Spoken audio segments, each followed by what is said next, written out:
नमस्ते। Events and ओपिनियनको यो नयाँ अङ्कमा यहाँलाई स्वागत छ। म भीषण देउपानी। यो कार्यक्रममा हामी अमेरिका, नेपाल र विश्वभर छरिएर रहेका नेपालीहरूसँग प्रत्यक्ष र अप्रत्यक्ष रूपमा सरोकार राख्ने विषयहरू प्रस्तुत गर्दै आइरहेका छौं। यो कार्यक्रम तपाईले अमेरिकाबाट हिमालय खबर र नेपालमा बाराखरी.com मा चाहेको बेला लगइन गरी हेर्न र सुन्न सक्नुहुनेछ। दर्शकबिन, नेपाल अहिले एक संवेदनशील मोडमा छ। जेनजी पुस्ताले चरम भ्रष्टाचार, बेरोजगार र जिम्मेवार नेतृत्वको अभाव विरुद्ध गरेको आन्दोलनले सरकार ढल्यो, जसले केही हदसम्म युवा पुस्तामा नयाँ आशा जगाएको देखिन्छ। तर यो आन्दोलनले राजनीतिमा मात्र नभई निजी क्षेत्र र लगानी वातावरणमा पनि ठूलो प्रभाव पारेको देखिन्छ। निजी क्षेत्रले प्रारम्भिक रूपमा ठूलो क्षति भोग्यो। आन्दोलनको क्रममा निजी क्षेत्रमै 80 अर्ब भन्दा बढीको क्षति देखिएको छ। Bhatbhateni, Hilton hotel, Chandragiri cable car जस्ता परियोजनाहरू केही घण्टाभित्र आगजनीको शिकार बने। दर्शकबिन, आजको विशेष श्रृंखलामा हामीले नेपालको वर्तमान राजनीतिक स्थिति, जेनजी आन्दोलनको प्रभाव र निजी क्षेत्रले आगामी दिनहरूमा आर्थिक स्थायित्वमा कसरी योगदान पुर्याउँछ भन्ने बारे छलफल गर्न चन्द्रगिरी केबल कार परियोजना जस्ता धेरै ठूला परियोजनाहरू सञ्चालन गर्ने आइएमए ग्रुपका अध्यक्ष एवं नेपाल उद्योग वाणिज्य महासंघ FNCCI का अध्यक्ष चन्द्रप्रसाद ढकाललाई निम्ताएका छौं। Chandra sir, welcome to the Himalaya talk show events and opinion. धन्यवाद। अमेरिका तपाईको पहिलो पटक होइन, यद्यपि तपाईको टेक्सस पहिलो पटक हो। यहाँ चाहिँ पहिलो पटक हो। यो व्यापारिक भ्रमण हो कि पारिवारिक भ्रमण हो कि तपाई यो तिहारको चाडको मुखमा हुनुहुन्छ यति बेला? यो चाहिँ म चाहिँ खास गरेर वर्ल्ड ब्याङ्कको चाहिँ जुन एनुअल जनरल मिटिङ मा पनि एटेन्ड गर्ने कार्यक्रम चाहिँ थियो। सँगसँगै ग्लोबल आइएमए ब्याङ्कको एउटा यो ग्लोबल फाइनान्सको चाहिँ तर्फबाट दिइने चाहिँ बेस्ट ब्याङ्कको एवार्ड चाहिँ लिनको लागि खास गरेर वासिङटन डीसीमा चाहिँ आएको चाहिँ थियौँ। त्यसै गरेर लस भेगसमा चाहिँ यो मनी 2020 को चाहिँ प्रोग्राम चाहिँ हुँदैछ, जुन भोलि र पर्सि भोलिदेखि सुरु हुँदैछ। त्यो प्रोग्राममा पनि मैले एटेन्ड गर्ने चाहिँ हिसाबमा आएको चाहिँ हो। खास मेन चाहिँ हो चाहिँ, तर यो डलासमा चाहिँ मैले खास पहिला नआएको हिसाबले म धेरै पटक अमेरिका आए पनि यहाँ आएको थिएन र यो यहाँ चाहिँ पहिलो पटक चाहिँ हो। निकै नै मैले नेपालीहरूले जुन यहाँ धेरै ठुलो संख्यामा चाहिँ नेपालबाट चाहिँ आउनुभएको नेपालीहरू जुन अहिले त यहीँको चाहिँ सिटिजन पनि भइसक्नु भएको छ। यहाँ चाहिँ नेपालीहरूले गरेको प्रगति, उन्नति त्यो चाहिँ साँच्चै नै एउटा इन्करेजिङ रहेछ। यहाँ आउँदाखेरि धेरै नै चाहिँ खुसी पनि चाहिँ लागेको चाहिँ छ। हजुर, अलिकति म तपाईको पृष्ठभूमिबाट सुरु गर्छु। केही मेरा दर्शकहरू नयाँ हुनुहुन्छ भने 16-17 वर्षको उमेरमा बागलुङबाट एउटा छिटो खाली झोला बोकेर काठमाडौँ छिर्छ र दशकौं पछि आफ्नो व्यापार व्यवसायबाट नेपाल सरकारको कमाई बापत कर तिर्नेहरूको अग्रणी स्थानमा आउँछ।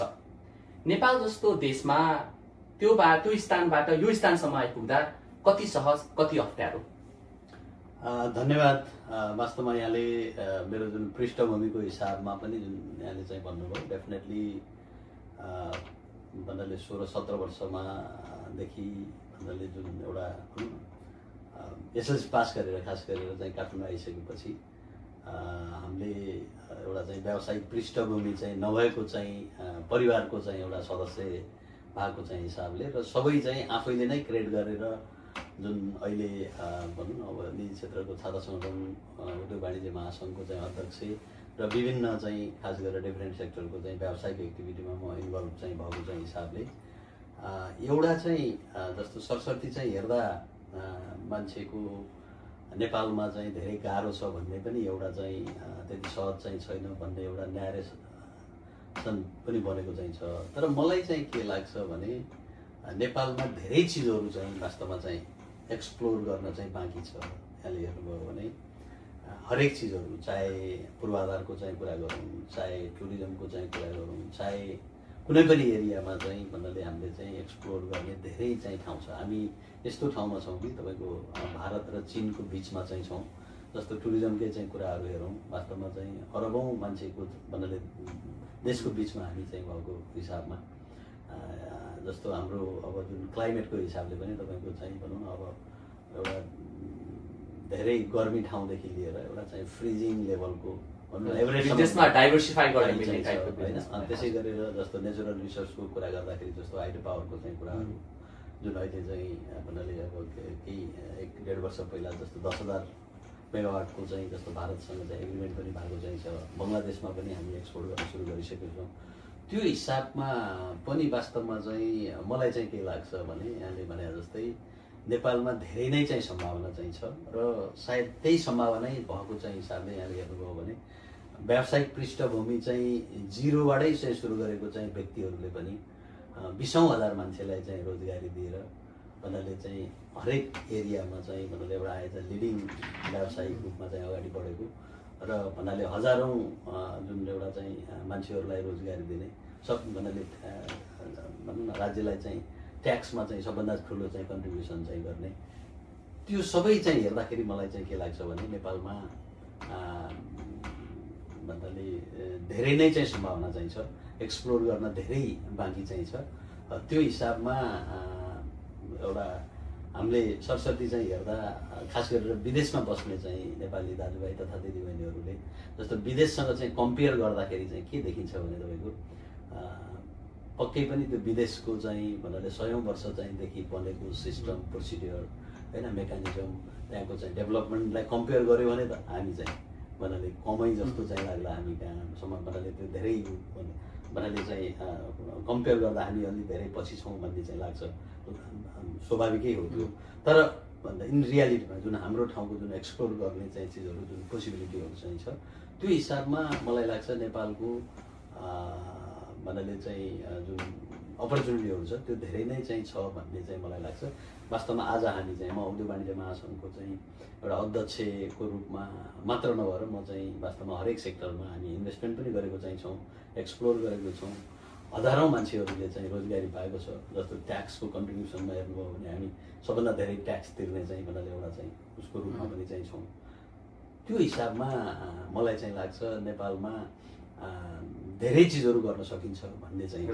As a self made entrepreneur तपाईँ सन्तुष्ट हुनुहुन्छ पछिल्ला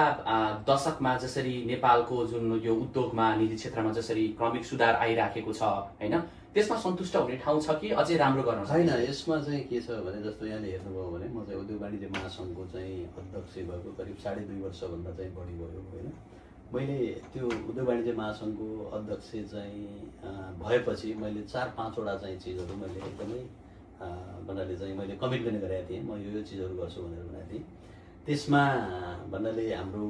केही चिजहरू चाहिँ जुन हामीले कमिटमेन्ट गरेको चाहिँ चिजहरू प्राय चाहिँ हामी भन्नाले निजी क्षेत्रको तर्फबाट चाहिँ एडभोकेसी चाहिँ गर्ने, हाम्रा ट्रेडिसनल चाहिँ कानुनहरू चाहिँ परिवर्तन चाहिँ गराउने, अनि जस्तो एउटा इन्भेस्टमेन्टको चाहिँ जुन एडभोकेसी चाहिँ गर्ने, इन्भेस्टमेन्ट चाहिँ को लागि चाहिँ इन्करेज गर्न सरकारलाई चाहिँ घचघचाउने, इन्भेस्टमेन्ट समिटहरू चाहिँ गर्ने भन्नाले जस्तो यहाँलाई भनौँ जस्तो बाइलेटरल इन्भेस्टमेन्ट एग्रिमेन्ट जुन भनौँ न यो दुई देशबिच चाहिँ हुने चाहिँ इन्भेस्टमेन्टको एग्रिमेन्टको लागि चाहिँ जस्तो त्यो मैले नै पहल गरेर भन्नाले चाहिँ सरकारको चाहिँ भन्नाले क्याबिनेटबाट चाहिँ पास भएर अहिले सम्बन्धित देशहरूमा चाहिँ गएको छ। यो हिसाबमा चाहिँ जुन हामीले चाहिँ यो बिचमा 30वटा भन्दा बढी कानुनहरू पनि परिवर्तन चाहिँ गर्यो। यो भनिरहँदाखेरि धेरै चिजहरू वास्तवमा चाहिँ सुधार पनि भएको चाहिँ छ। तर यो भनिरहँदा सपोज अब भनौँ न एउटा विकसित देशको चाहिँ कम्पेयर गर्दा अझै हामीले सुधार गर्नुपर्ने भन्नाले प्रोसिड्युरहरू चिजहरू चाहिँ अझै वास्तवमा चाहिँ भन्नाले चाहिँ छ। जस्तो यहाँलाई चाहिँ भनौँ मैले जस्तो अब केही समय पहिला जुन अब यो भन्नाले यो जेनजीको चाहिँ आन्दोलन चाहिँ भयो, जुन जेनजीकोले उठाएको चाहिँ मुद्दाहरू जस्तो सुशासनको मुद्दाहरू, वास्तवमा भ्रष्टाचार विरोधी चाहिँ मुद्दाहरू, जस्तो चाहिँ उद्योग व्यवसायहरू चाहिँ भन्नाले एउटा चाहिँ डिजिटल हिसाबले एक ठाउँबाट चाहिँ गराउने, यो चिजहरू वास्तवमा उद्योग वाणिज्य महासङ्घले चाहिँ उठाउँदै आएको चाहिँ चिज हो। जुन चिज चाहिँ भन्नाले जुन जेन्युन चाहिँ हिसाबको चाहिँ जुन डिगु चाहिँ थियो यङ भन्नाले जुन व्यक्तिहरूको चाहिँ भन्नाले ऊ चाहिँ थियो, त्यसले चाहिँ वास्तवमा हामीले यहाँलाई चाहिँ भन्न खोजेको के भने हामीले चाहिँ त्यस्तो किसिमको चाहिँ चिजहरूको लागि वास्तवमा हामीले निजी क्षेत्रको तर्फबाट पहल गरेर धेरै चिजहरू चाहिँ वास्तवमा चाहिँ परिवर्तन पनि भयो। जस्तो 30वटा भन्दा बढी चाहिँ कानुनहरू चाहिँ भन्नाले चाहिँ परिवर्तन चाहिँ भयो। यहाँले हेर्नुभयो भने कतिसम्म चाहिँ हामीले चाहिँ गर्यो भने यो कानुन बन्छ तर इम्प्लिमेन्ट हुँदैन। त्यसमा दुईवटा चाहिँ छ। तपाईँको कस्तो छ भने डेफिनेटली यहाँले भने जस्तै जस्तो कानुन बन्छ, जस्तो नियमावली कार्यविधिहरू चाहिँ वास्तवमा चाहिँ प्यारलली बनेर इम्प्लिमेन्ट पनि त्यही अनुसार चाहिँ जानुपर्ने चाहिँ हो। त्यो कतिपय चिजहरू त्यो चाहिँ छ। यहाँले भने जस्तो चाहिँ हाम्रो चाहिँ कस्तो भने एउटा ट्रेडिसनल चाहिँ मेन्टालिटीको चाहिँ जुन एउटा आरोप जुन जनमानसमा छ त्यो लगाइहाल्छु म। बिजनेस ओनर अझै अलि ठुला घरानाका बिजनेस ओनरका कुरा गरौँ अथवा कुनै एउटा आर्थिक छलाङ मारिएको एउटा बिजनेस ओनर जुन निजी क्षेत्रका छन् उनीहरूले चाहिँ खासै पोलिटिसियनहरूलाई त्यति धेरै प्रेसराइज गर्न सक्दैनन् खोज्दैनन् किनभने उनीहरूलाई कालान्तरमा उनीहरूसँगै केही लाभ लिनुपर्ने छ भन्ने एउटा आरोप लाग्छ। तपाईँहरूलाई कसरी खण्डन गर्नुहुन्छ? होइन, यसमा अब यो कस्तो छ भने एउटा हामी कहाँ चाहिँ खास गरेर नेपालमा चाहिँ तपाईँको यो जुन सोसियल मिडियामा जुन नेगेटिभ हिसाबको जुन मेसेजहरू चाहिँ गइराखेको चाहिँ छ र त्यसले चाहिँ रियालिटी भन्दा पनि वास्तवमा त्यो सोसियल मिडियाको चाहिँ भन्नाले त्यो नेगेटिभ मेसेजलाई हेरेर एउटा पर्सेप्सन बनाउने चाहिँ वास्तवमा हामीहरूको चाहिँ धेरै चाहिँ गरेको। जस्तो यहाँलाई चाहिँ भनौँ, म चाहिँ उद्योग वाणिज्य महासङ्घको चाहिँ अध्यक्ष भइसकेपछि जस्तो 30वटा कानुनहरू चाहिँ भन्नाले हामीले उद्योग वाणिज्य महासङ्घकै चाहिँ पहलमा वास्तवमा चाहिँ कानुनहरू परिवर्तनको लागि सुझाव चाहिँ भन्नाले चाहिँ दिएर कानुनहरू पनि परिवर्तन चाहिँ भयो र त्यो कानुन परिवर्तन चाहिँ गर्ने क्रममा जस्तो यहाँले हेर्नुभयो भने त्यो चाहिँ फ्रेन्डली एउटा चाहिँ इन्भेस्टमेन्ट फ्रेन्डली, चाहे डोमेस्टिक होस् चाहे एफडिआईबाट चाहिँ आउने चाहिँ इन्भेस्टमेन्ट चाहिँ किन नहोस् होइन, त्यसलाई चाहिँ त्यो वातावरण चाहिँ बनाउनको लागि ट्रेडिसनल चाहिँ जुन कानुनहरू सपोज चाहिँ हामी चाहिँ परिवर्तनको लागि चाहिँ हामीले लबिङ चाहिँ गर्ने स्वाभाविक रूपमा चाहिँ त्यो निजी क्षेत्रले गर्ने चाहिँ भन्नाले लबिङ चाहिँ हो, जसले तपाईँको चाहिँ आउने दिनमा चाहिँ त्यो कानुनहरू परिवर्तन भयो भने त्यो कानुन परिवर्तन भएपछि इन्भेस्टमेन्ट आयो भने त्यहाँबाट चाहिँ भन्नाले बढ्ने एक्टिभिटी, रोजगारीको कुराहरू, ट्याक्सको कुराहरू अटोमेटिक रूपमा आम पब्लिकले नै पाउने हो। भन्नाले सबै भनौँ न अब एउटा नेपालीले नै त्यो बेनिफिट चाहिँ दिने हो। तर हामी कहाँ चाहिँ एउटा चाहिँ गलत चाहिँ भाष्य चाहिँ कस्तो छ भने सपोज कुनै चिजहरू यहाँले हेर्नुभयो भने जस्तो 50औं वर्षदेखि चाहिँ यो कानुनहरू जस्तो कालोबजारी तपाईँलाई भन्नु है, तपाईँ सायद अब धेरै यता अमेरिकामा आउनुभएको हुनाले तपाईँलाई थाहा छ कि छैन, त्यो वर्षौँ पुरानो चाहिँ कालोबजारी ऐन चाहिँ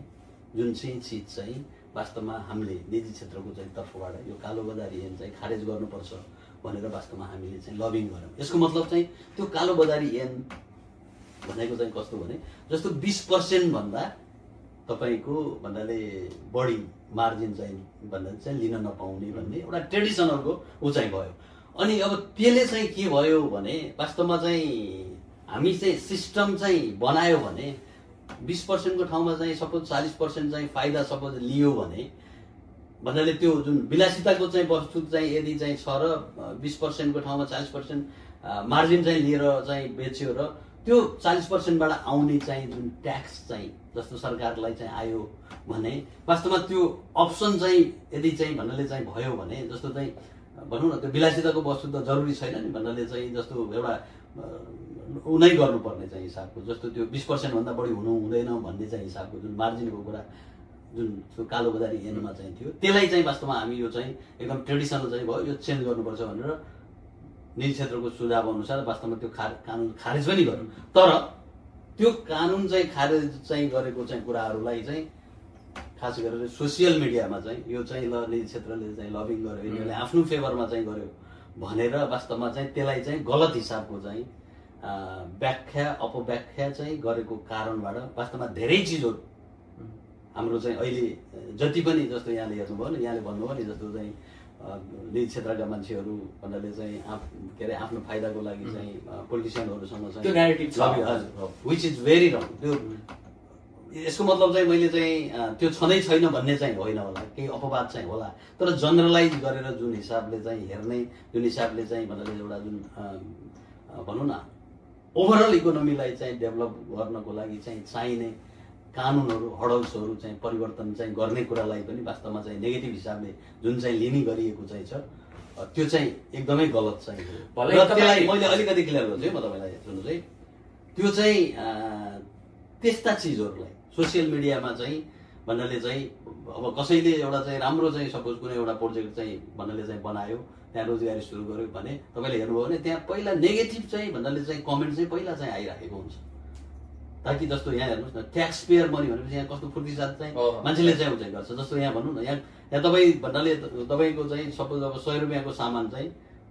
लाई चाहिँ तपाईँले चाहिँ भन्नाले तपाईँको आफ्नो हिसाबले प्राइस राख्न सक्नुहुन्छ, तर त्यो आएको चाहिँ प्राइसमा चाहिँ राज्यलाई ट्याक्स चाहिँ कति % तिर्दियो,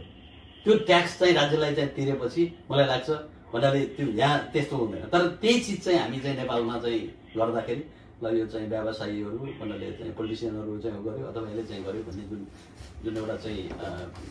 सोसियल मिडियाको जुन एउटा चाहिँ नेगेटिभ हिसाबको चाहिँ कारणबाट पनि त्यो भएको छ। अहिले जस्तो यहाँलाई चाहिँ जिस्टमा चाहिँ के भन्न खोजेको भने वास्तवमा अहिले धेरै चिजहरू चाहिँ भन्नाले यो भन्नाले पुराना ट्रेडिसनल कानुनहरू पनि क्रमशः चाहिँ भन्नाले चाहिँ परिवर्तन पनि भएको चाहिँ छ र त्यो अनुसार चाहिँ कतिपय चिजहरू इम्प्लिमेन्ट चाहिँ हुँदै पनि छ, कतिपय चिजहरू इम्प्लिमेन्ट गर्न अलि टाइम पनि लागेको छ। यहाँले भने जस्तै कतिपय हाम्रा चाहिँ कानुनहरू चाहिँ वास्तवमा पहिलादेखि नै राम्रो कानुनहरू पनि छ नि, हजुर, तर त्यो चाहिँ इम्प्लिमेन्ट चाहिँ भन्नाले चाहिँ नभएको कारणबाट जस्तो त्यसको चाहिँ रियल इफेक्ट चाहिँ भन्नाले चाहिँ आउन सकेको छैन। त्यो हिसाबमा चाहिँ मलाई लाग्छ यो भनौँ न अब हामी कतिपय चिजहरू हामीले भन्नाले त्यो पुरानो ट्रेडिसनल चाहिँ कानुनहरू परिवर्तन गर्दै त्यसलाई इम्प्लिमेन्ट गर्दै त्यसबाट चाहिँ जाने चिजहरू क्रमशः चाहिँ सुधारको चाहिँ उसमा चाहिँ गएको छ। जस्तो मैले यहाँलाई चाहिँ भनौँ जस्तो हामीले उद्योग वाणिज्य महासङ्घले यो जुन पुराना ट्रेडिसनल कानुनहरू परिवर्तनको लागि चाहिँ हामीले उच्च स्तरीय आर्थिक सुधार आयोग चाहिँ हुनु पर्यो जसले यो सुझाव दिएर सुझावको आधारमा कानुन परिवर्तन गर्नु पर्यो भनेर वास्तवमा हामीहरूले चाहिँ उद्योग वाणिज्य महासङ्घले नै प्रस्ताव राख्यो। त्यो चाहिँ नेपाल सरकारले चाहिँ भन्नाले त्यसलाई चाहिँ डिसिजन गरेर उच्च स्तरीय आर्थिक सुधार आयोग गठन भयो। अहिलेको चाहिँ माननीय अर्थमन्त्रीज्यू चाहिँ वास्तवमा त्यो उच्च स्तरीय सुधार आयोगको चाहिँ भन्नाले उहाँ चाहिँ अध्यक्ष चाहिँ हुनुहुन्थ्यो, आयोग सदस्यको रूपमा हामी पनि चाहिँ थियौँ र त्यो आयोगले दिएका कतिपय सुधारका चाहिँ उहरू भन्नाले इम्प्लिमेन्ट पनि भएको छ र आउने दिनमा चाहिँ त्यसले भन्नाले एउटा राम्रो म्यासेज पनि भन्नाले चाहिँ दिन सुरु गरिसकेको छ। अब यो चिजहरू क्रमशः भन्नाले त्यसलाई भन्नाले अब यो परिवर्तन चाहिँ गर्दै जाने आउने चाहिँ सर्टकमिङहरूलाई चाहिँ सुधार गर्दै जाने चाहिँ गर्दाखेरि मलाई लाग्छ भन्नाले आउने दिनमा चाहिँ हामीले धेरै चिजहरू चाहिँ हजुर राम्रो चाहिँ गर्न सकिन्छ भन्ने नै चाहिँ मेरो विश्वास। म यो विषयमा फेरि हामीलाई अहिले भर्खरै रिसेन्ट घटेको घटना यो जेनजी आन्दोलनमा थोरै अब त्यतातिर लागौँ। थुप्रै बालबालिकाहरू शहीद भए, सरकारले दमन गर्यो, थुप्रै मानिसहरू मारिए, सरकार विघटनसम्मको अवस्थामा पुगेको अवस्था छ। एज ए बिजनेस ओनर तपाईँले यो आन्दोलनलाई कसरी हेर्नुभएको छ? अब यसमा मैले अघि पनि अलिकति स्लाइडली भने जुन यो आन्दोलनमा चाहिँ भनौँ न सानसानो भाइ बहिनीहरूको जुन एउटा चाहिँ दुःखद चाहिँ ऊ चाहिँ भयो त्यसमा चाहिँ वास्तवमा हामीहरूलाई पनि एकदमै दुःख चाहिँ भन्नाले चाहिँ लागेको चाहिँ छ। त्यो चाहिँ नहुनुपर्ने चाहिँ थियो र जुन जेएनजीले चाहिँ उठाएको चाहिँ इस्युहरू जस्तो मैले अघि यहाँलाई पनि भने खास गरेर चाहिँ सुशासनको चाहिँ कुराहरू, भ्रष्टाचार चाहिँ विरोधी चाहिँ कुराहरू भन्नाले एउटा ट्रान्सपरेन्ट हिसाबले चाहिँ एउटा चाहिँ भनौँ न गभर्मेन्टको चाहिँ गराउनुपर्छ भन्ने जुन एउटा जेन्युन जुन एउटा चाहिँ जुन उहाँहरूको चाहिँ डिमान्ड चाहिँ भन्नाले चाहिँ जुन थियो वास्तवमा त्यो चाहिँ हामी उद्योग वाणिज्य महासङ्घले पनि वास्तवमा यो चिजहरू ट्रान्सपरेन्सीको कुराहरू, सुशासनको कुराहरू भन्नाले जुन भनौँ न यो प्रोसिडियर एसएल्सहरू जुन एउटा सिस्टमले चाहिँ त्यो चाहिँ वास्तवमा हामीहरूले पनि भन्नाले स्ट्रङली आवाज चाहिँ भन्नाले चाहिँ उठाएको चाहिँ थियौँ। जस्तो यहाँले हेर्नुभयो भने हाम्रो साधारण सभामा वास्तवमा सुशासनको कुराहरू यो चिजहरू वास्तवमा चाहिँ हामीहरूले चाहिँ गरेको थियौँ। यसमा भन्नाले जुन उद्देश्यबाट चाहिँ जुन यो भन्नाले चाहिँ आन्दोलन चाहिँ भयो, आन्दोलनको जुन एउटा जुन उद्देश्य भन्दा फरक हिसाबले त्यसमा चाहिँ बाहिरबाट जुन एउटा चाहिँ घुसपेट चाहिँ भएर जुन व्यक्तिगत चाहिँ उद्योग प्रतिष्ठान चाहिँहरू, व्यक्तिगत चाहिँ घरहरू, व्यावसायिक ऊहरू जस्तो सरकारी चाहिँ ऊहरूमा जुन तोडफोड आगजनी जुन चाहिँ ऊ चाहिँ भयो त्यो वास्तवमा चाहिँ एकदमै दुःखद चाहिँ ऊ चाहिँ हो। मलाई लाग्छ त्यो चाहिँ जेएनजी आन्दोलनको उद्देश्य पनि चाहिँ त्यो थिएन र जेएनजी रियल जेएनजीको चाहिँ ले गरेको हो भन्ने पनि चाहिँ लाग्दैन मलाई। हजुर, त्यसले तपाईँहरूको बिजनेस हाउस पनि जस्तै चन्द्रगिरी हिल्समा पनि आगजनी भयो होइन, किन टार्गेट बनाइयो? यस्तो छ, मैले कुरा गर्दै थिएँ यो चाहिँ जेएनजीको चाहिँ जुन एउटा उद्देश्य थियो अथवा जेएनजीको आन्दोलन चाहिँ थियो त्यो चाहिँ वास्तवमा सुशासनको लागि चाहिँ थियो, भ्रष्टाचार भन्नाले चाहिँ निर्मूल गर्ने चाहिँ कुराहरू थियो, देशमा रोजगारी सिर्जना गर्ने चाहिँ कुराहरू थियो, जुन चिज चाहिँ भन्नाले उद्योग वाणिज्य महासङ्घले मात्र होइन कि ओभरअल आम पब्लिकले पनि त्यो चाहेको थियो। त्यो पब्लिकले चाहेको चिज पनि वास्तवमा चाहिँ जेएनजीहरूले उठाएको चाहिँ थियो। तर त्यसमा त्यो जुन आन्दोलनको चाहिँ क्रममा जुन घुसपेट भयो, जुन चिज चाहिँ त्यो जेएनजी आन्दोलनको चाहिँ भन्नाले उद्देश्य पनि होइन, मलाई लाग्छ जेएनजी आन्दोलन चाहिँ गर्ने आन्दोलनकर्ताहरूले गरेको पनि होइन, तर त्यो चाहिँ के भयो भने फरक चाहिँ घुसपेटको कारणबाट त्यहाँ धेरै उद्योग प्रतिष्ठानहरू जले, धेरै उद्योग प्रतिष्ठानहरू चाहिँ तोडफोड भयो। जस्तो चाहिँ भनौँ न, अब जस्तो भ्रष्टाचार विरोधको चाहिँ कुराहरू चाहिँ आइरहेको होइन, जस्तो अख्तियार चाहिँ चलाएछ, जस्तो भन्नाले एउटा न्यायिक चाहिँ उसको लागि सर्वोच्च अदालत चाहिँ गरेको छ, जस्तो सिंहदरबार चाहिँ भन्नाले चाहिँ चलेको चाहिँ छ, जस्तो रोजगारी सिर्जना गर्ने भनेर चाहिँ भनेको छ, जसले रोजगारी दिएको छ भन्नाले त्यो उसमा चाहिँ त्यो उद्योग प्रतिष्ठानहरू चाहिँ चलेको छ। यसको मतलब चाहिँ के थियो भने जेएनजीको त्यो उद्देश्य पनि चाहिँ थिएन, जेएनजीले गरेको पनि चाहिँ भन्नाले हो जस्तो चाहिँ लाग्दैन। फरक हिसाबको चाहिँ घुसपेटको चाहिँ हिसाबले वास्तवमा जुन क्षति भयो त्यो चाहिँ निकै नै भन्नाले चाहिँ एउटा चाहिँ नेपालको एउटा इम्प्रेसन जुन बाहिर चाहिँ को लागि पनि भन्नाले अब भनौँ न एउटा नेसनल प्रपर्टी चाहिँ भन्नाले चाहिँ जलेर नेसनल प्रपर्टी चाहिँ जुन डिस्ट्रोय चाहिँ भयो, त्यो वास्तवमा चाहिँ एकदम त्यसमा जनताले अब पब्लिक ओपिनियनको एउटा मैले उ गरेको थिएँ। र यो बिचमा कतिपय भन्नाले जुन यो यहाँले भन्नुभयो नि, जस्तो केही उद्योग प्रतिष्ठानहरूको नाम लिएर यहाँ भन्नुभयो, यसमा चाहिँ के पनि भएको चाहिँ छ भने एउटा गलत मिसइन्फर्मेसनको कारणबाट त्यो मिसइन्फर्मेसन सोसियल मिडिया मार्फत चाहिँ गयो र त्यो सोसियल मिडियामा गइसकेपछि त्यसलाई सही हिसाबको चाहिँ इभ्यालुएसन चाहिँ नभएको कारणबाट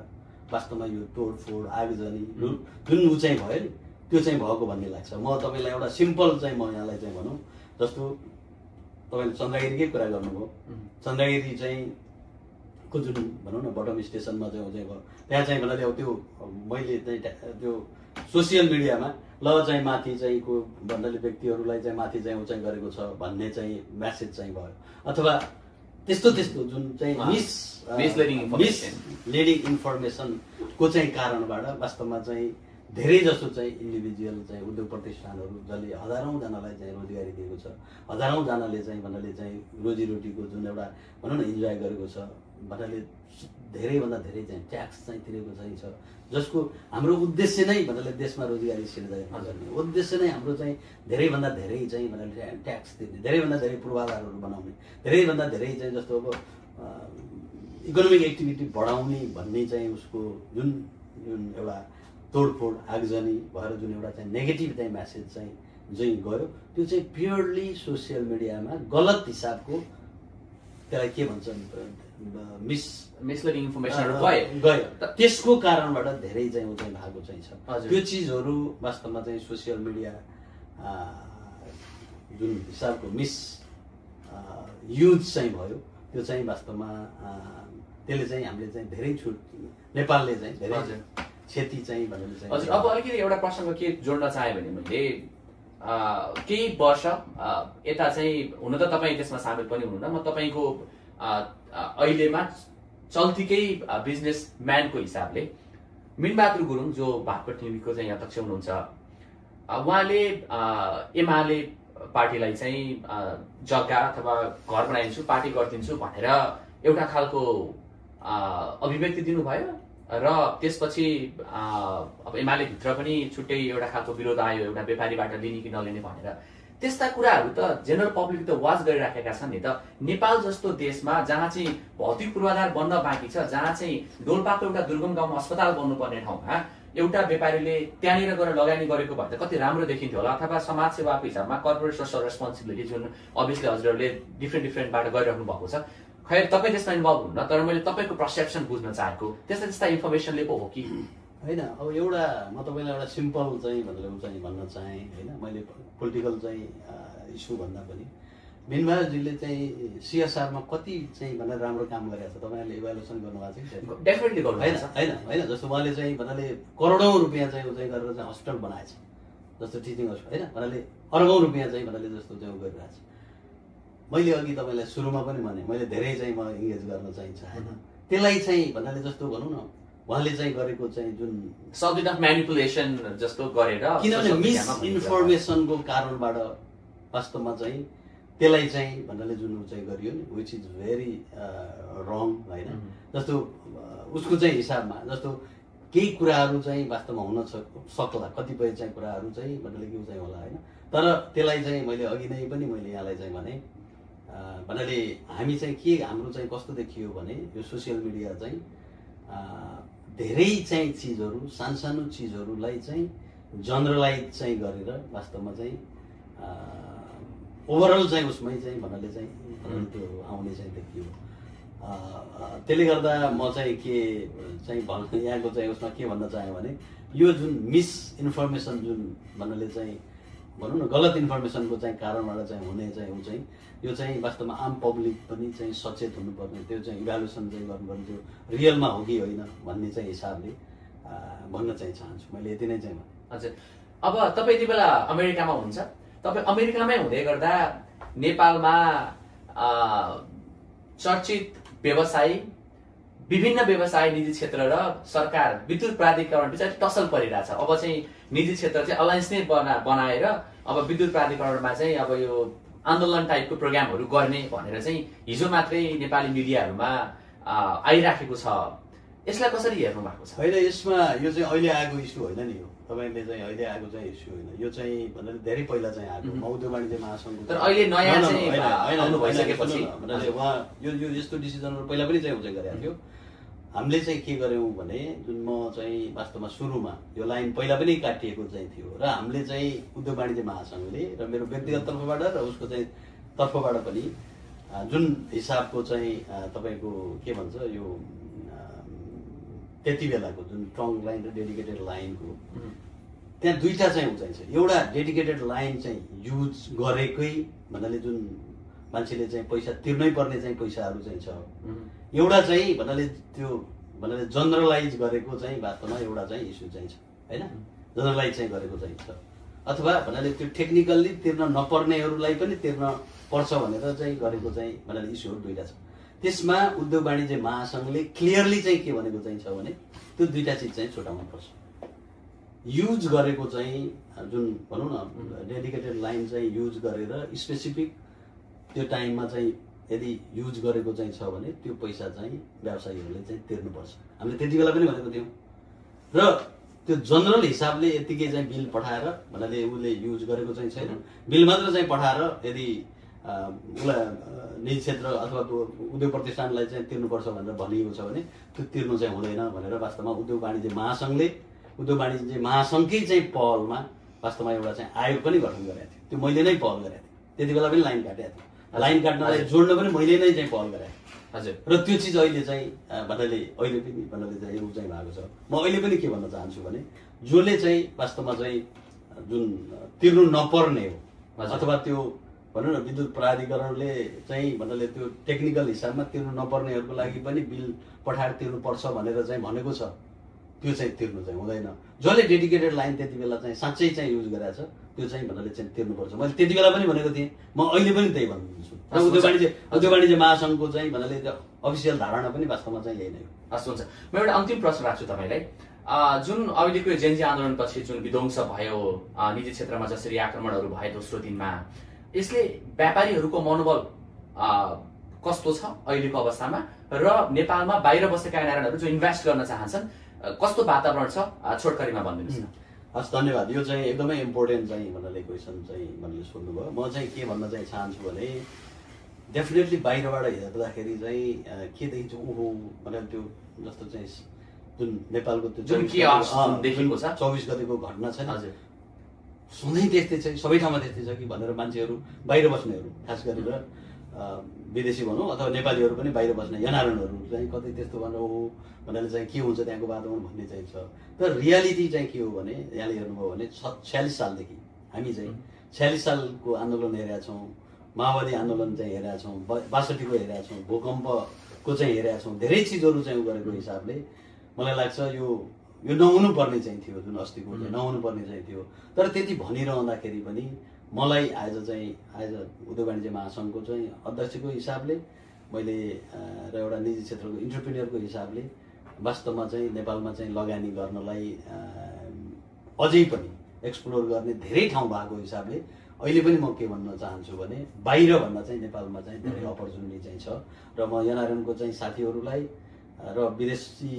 इन्भेस्टरहरूलाई पनि म आग्रह गर्न चाहिँ चाहन्छु, नेपालमा धेरै सम्भावना चाहिँ छ, यसलाई चाहिँ एक्सप्लोर गरौँ, इन्भेस्टमेन्ट गर्नलाई आउनुहोस् भनेर आह्वान पनि गर्न चाहन्छु। र मैले एउटा चाहिँ सानो कुरा तपाईँको टेलिभिजन मार्फत चाहिँ मैले के भने जस्तो बाहिर चाहिँ खास गरेर विदेशमा बस्ने नेपालीहरूको अझ खास गरेर नेपालमा चाहिँ लगानीको वातावरण छैन, नेपालको चाहिँ भन्नाले मान्छेहरू सबै नराम्रो छ भन्ने जुन एउटा पर्सेप्सन चाहिँ छ त्यसलाई चाहिँ चिर्नको लागि, त्यसलाई चाहिँ त्यस्तो होइन है भन्ने एउटा चाहिँ मेसेज दिनको लागि पनि हामीले चाहिँ उद्योग वाणिज्य महासङ्घको चाहिँ पहलमा उद्योग वाणिज्य महासङ्घ अन्तर्गतका व्यवसायीहरू, सिएनआई, चेम्बर, जिल्ला नगर उद्योग वाणिज्य सङ्घ र एनआरएन सहितलाई इन्भल्भ चाहिँ गराएर हामीले चाहिँ एउटा एनडिपी भनेर नेपाल डेभलपमेन्ट पब्लिक लिमिटेड भनेर एउटा 10 अरबको एउटा चाहिँ कम्पनी चाहिँ भनेर हामीले चाहिँ सुरु गऱ्यौँ र त्यो कम्पनीको दुईटा चाहिँ उद्देश्य चाहिँ रहेको छ। एउटा नेपालकै पुँजी परिचालन चाहिँ गरेर पनि ठुलो आयोजनाहरू चाहिँ बनाउन चाहिँ सकिने रहेछ है भन्ने एउटा मेसेज चाहिँ दिनुपर्ने थियो र अर्को मेसेज चाहिँ नेपालमा जुन एउटा नेगेटिभ भाष्य जुन राम्रो छैन अथवा हुँदैन भन्ने चाहिँ चिजहरू त्यस्तो होइन रहेछ है, यो नेपालमा पनि साँच्चै चाहिँ अपर्च्युनिटी छ, सबै गर्न सकिन्छ भन्ने चाहिँ उद्देश्य राखेर हामीले यो कम्पनी सञ्चालनमा चाहिँ ल्याएको चाहिँ छौँ। र यसको उद्देश्य के हो भने सपोज तपाईँ अब बिङ यङ इन्टरप्रिनियर होइन, यदि तपाईँ चाहिँ नेपालमा कुनै चिज कुनै स्टार्टअप तपाईँले गर्न खोज्नुभयो नेपालमा है, बाहिर होइन नेपालमा गर्न खोज्नुभयो भने र तपाईँलाई चाहिँ यदि लगानी गर्ने चाहिँ चाहिएको चाहिँ छ भने त्यो कम्पनीले तपाईँलाई चाहिँ लगानी चाहिँ गर्नेछ र तपाईँको इन्टरप्रिनियरसिप तपाईँको चाहिँ इनोभेसनलाई चाहिँ वास्तवमा चाहिँ लिफ्ट अप चाहिँ गर्ने एउटा चाहिँ हुन्छ। र अर्को चाहिँ तपाईँसँग एउटा चाहिँ सानो भनौँ न विदेशमा बस्नु भएको छ भनेर तपाईँको चाहिँ सेभिङ चाहिँ केही तपाईँसँग भएको सेभिङ तपाईँ चाहिँ नेपालमा चाहिँ लगानी गर्न चाहनुहुन्छ भने अनि तपाईँ चाहनुहुन्छ भने त्यसलाई चाहिँ तपाईँको त्यो सानो पुँजीलाई पनि त्यो कम्पनी मार्फत चाहिँ लगानी गरेर एउटा चाहिँ नेपालको डेभलपमेन्टमा चाहिँ तपाईँ चाहिँ सहभागी पनि बन्न चाहिँ सक्नुहुन्छ, सँगसँगै चाहिँ तपाईँले त्यसबाट चाहिँ बेनिफिट पनि चाहिँ लिन सक्नुहुन्छ। त्यसको लागि वास्तवमा हामीले चाहिँ एउटा भन्नाले जुन उद्योग मैले अघि नै भनिसकेँ उद्योग वाणिज्य महासङ्घ अन्तर्गत चाहिँ एउटा चाहिँ एफडिआई हेल्प डेस्क भनेर पनि राखेको चाहिँ छौँ र सँगसँगै हाम्रो त्यो NDP Nepal development public limited company जहाँ चाहिँ भन्नाले जुन त्यो 10 अरबको र सबै 77 जिल्लाकै भन्नाले चाहिँ व्यक्तिहरूलाई इन्भल्भ गराउने चाहिँ हिसाबले जुन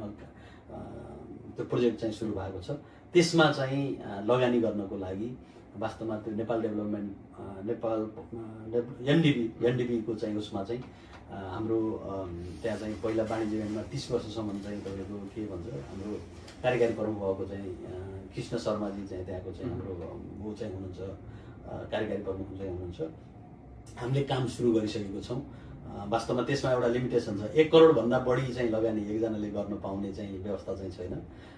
1 करोडसम्म चाहिँ यहाँले चाहिँ भन्नाले त्यो कम्पनी मार्फत लगानी पनि गर्न सक्नुहुन्छ। तपाईँको चाहिँ व्यवसायलाई यदि पैसा चाहिने भयो भने हामी चाहिँ भन्नाले एज ए इक्विटीको रूपमा पनि हालेर हामी अगाडि बढाउँदै चाहिँ छौँ। त्यसले चाहिँ एउटा चाहिँ निकै राम्रो चाहिँ एउटा चाहिँ भन्नाले यो ऊ चाहिँ देखिराखेको चाहिँ छ नेपालमा। साँच्चै 10 अरबको चाहिँ कम्पनीलाई चाहिँ एउटा सिट भनौँ न पेड अफ क्यापिटल चाहिँ मानेर हामीले प्रोजेक्ट चाहिँ लाने हो भने करिब 40-50 अरबको चाहिँ प्रोजेक्टहरू हामीले चाहिँ गर्न सकिने रहेछौँ। अझ त्यसलाई बढायो भने त वास्तवमा नेपालकै पुँजीबाट पनि धेरै ठुलो चाहिँ गर्न सकिने रहेछ भन्ने एउटा क्लियर मेसेज दिनलाई पनि हामीले चाहिँ काम गरेको चाहिँ छौँ। त्यो चाहिँ साँच्चै त्यसले एकदमै राम्रो रिजल्ट पनि दिएको छ। यहाँलाई भनौँ हामीले त्यो सुरु गरिसकेपछि नेपाल सरकारले पनि यो अल्टरनेटिभ फाइनेन्स भनेर जुन चाहिँ आएको छ, जुन चिज चाहिँ हामीले सुरु गरिसकेपछि सरकारले पनि त्यो किसिमको एउटा इन्भेस्टमेन्ट चाहिँ कम्पनी चाहिने रहेछ भनेर अब अहिले त्यसलाई चाहिँ अगाडि चाहिँ बढाएको छ। मलाई लाग्छ म चाहिँ के आग्रह गर्न चाहन्छु भने यहाँको यो लोकप्रिय यो मिडिया मार्फत चाहिँ के भन्न चाहन्छु भने नेपालमा धेरै नै चाहिँ भन्नाले चाहिँ एक्सप्लोर गर्नुपर्ने चाहिँ अपर्च्युनिटीहरू चाहिँ छ, एक्सप्लोर हुन बाँकी भएको अपर्च्युनिटीहरू छ। त्यसमा वास्तवमा विदेशमा बस्ने चाहिँ नेपालीहरू हिजो मात्रै न्यासड्याकमा हाम्रो फ्युज मसिनको सेयर चाहिँ सुरु भयो भनेपछि म के भन्न चाहिँ चाहन्छु भने वास्तवमा धेरै सम्भावना चाहिँ छ। कमसेकम चाहिँ यहाँको चाहिँ सिप चाहिँ यहाँहरूले चाहिँ लिनुभएको सिप अनुभव पुँजी टेक्नोलोजी जे हुन्छ कमसेकम यहाँ त्यसको मध्येको चाहिँ 10-20% चाहिँ वास्तवमा नेपाल र नेपाल बनाउनलाई र नेपालको चाहिँ जुन एक्सप्लोर नभएको जुन अपर्च्युनिटीहरूबाट चाहिँ बेनिफिट चाहिँ लिनलाई चाहिँ म सम्पूर्ण जति पनि बाहिर हुनुहुन्छ नेपाली आदरणीय दाजुभाइ तथा दिदीबहिनीहरूलाई चाहिँ म आग्रह गर्न चाहन्छु। म निजी क्षेत्रको एउटा छात्र सङ्गठनको अध्यक्षको हिसाबले र म इन्टरप्रिनियरको हिसाबले र म सँगसँगै के पनि भन्छु भने यदि नेपालमा साँच्चै अपर्च्युनिटी नहुँदो हो त म चाहिँ व्यावसायिक पृष्ठभूमि जिरो भएको मान्छे चाहिँ म चाहिँ भन्नाले अहिले चाहिँ एउटा निजी क्षेत्रको चाहिँ एउटा प्रतिनिधिमूलक संस्थाको चाहिँ एउटा नेतृत्व पनि गरेको छु र डिफ्रेन्ट सेक्टरमा भन्नाले भनौँ न अब मलाई लाग्छ धेरै सेक्टरहरूमा हामी भन्नाले इन्भेस्टमेन्ट पनि गरेर नेपालको जुन भनौँ न स्रोत साधनहरू अपर्च्युनिटीहरूलाई भन्नाले हामीले चाहिँ एक्सप्लोर गरेर नेपालमा रोजगारी सिर्जना गर्ने धेरैभन्दा धेरै चाहिँ ट्याक्स चाहिँ सरकारलाई चाहिँ तिर्ने पूर्वाधारहरू बनाउने त्यो हिसाबमा चाहिँ लागेको पनि हुनाले म त्यही अनुसार चाहिँ आम आदरणीय दाजुभाइ तथा दिदीबहिनीहरूलाई म आग्रह पनि चाहिँ गर्न चाहन्छु। हजुर समय र सम्वादको लागि थ्याङ्क यू।